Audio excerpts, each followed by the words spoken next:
এই হাসনাত আব্দুল্লাহ যেভাবে বসছে এভাবে কোনো নেতা বসে না।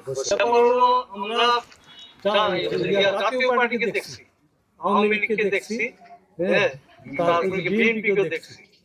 যদি এনসিপি যদি এই উদ্যোগ না নিয়ে যদি এই হাসিনার নামাইতো তাহলে ইহো কামা নামাইতে পারতো না, কারণ সে 41 পর্যন্ত ঘোষণা এবং এই কামটা যাওয়ার পরে সে ইন্ডিয়ান লুক দেখানো সারা দেশে, বাঙালির কোনো পাত্তাও দেখে না।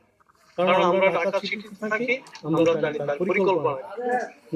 তবে এই উদ্যোগে যেহেতু হাসনাত আব্দুল্লাহ বাতিজা করতে গেলে লাগে, যেহেতু আমরা এই দিক থেকে সে একজন রত্ন আর একজন রত্ন হচ্ছে এই যে